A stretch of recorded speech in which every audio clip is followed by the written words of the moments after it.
My brothers and sisters, so many qualities that we have. The bad ones we need to eradicate. The good ones we need to bring in. Let me tell you, something known as al-ithar is so powerful to heal your heart. What is ithar? To give others preference over yourself in certain things. I need something, but it's okay, there's someone else who needs it a bit more. Let them have it. Do you have that quality? Wallahi, if you try to develop it, it will improve the condition of your heart. You achieve contentment to a degree that's unmatched. Even if you're going through challenge upon challenge, the first thing you say, Alhamdulillah, it could have been worse. So thank Allah for this. And then I want to say something.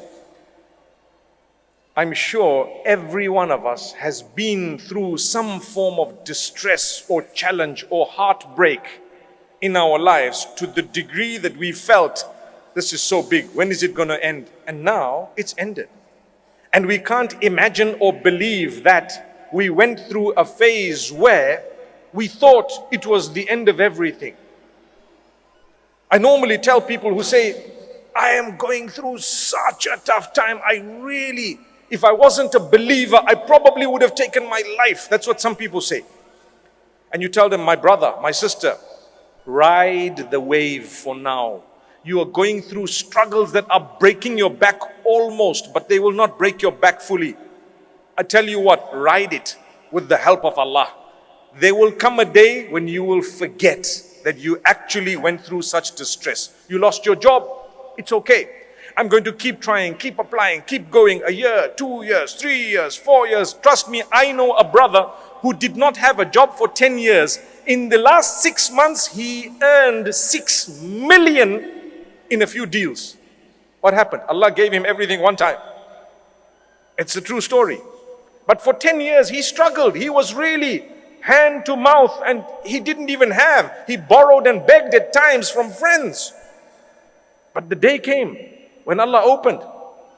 Have hope. Some of us finding it tough to get married. It's true. It is a challenge. I've always said it was easier to marry when we knew less people. Now do you know why it's difficult to get married? Because we know too many people. You might laugh at me. It's a fact. You know too many. Your standards are up the roof. Go to paradise and you'll still be looking for that person. Where are they? Hey, they don't exist. It was all Photoshop, by the way. You got to lower your standards sometimes. Relax. You marry a human. They're going to have good and bad. Our Mufti earlier just said that, you know what? You marry someone, while the engagement period was there, they were only showing you the best side of them. Then you found out they were bald. La hawla wa la quwwata. It's okay. No, that's just an example. But then you found some of their characteristics that were really terrible. Allah wants you to help them through that. For as long as it's not something absolutely unacceptable, I'm not at all promoting that you live with someone who's abusing you completely and doing something terribly wrong. But I am saying, you know what? They won't be some ideal human that's actually perfect, because there's no perfection. I have flaws, you have flaws, we all have flaws. So that's what will happen. You're finding it difficult to get married? There will come a day, on condition that you keep trying and you connect with Allah and you don't worry about how old you are. People say, so rude, so rude, so rude. You're past your sell-by date. I mean, do I look like a box of drink or something?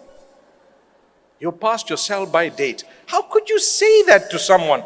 How dare you say that? You could have married early and perhaps your marriage may not have worked. And here is a person, they may not be married at the age of 40, but they're going to marry someone such that they will never regret the long wait. They will forget that we waited so long. Don't worry, that heart, Allah will not break it beyond a certain point. You have to be strong. You have to believe. You have to have faith. You have to have conviction that Allah is going to solve my problem. He brought me on earth.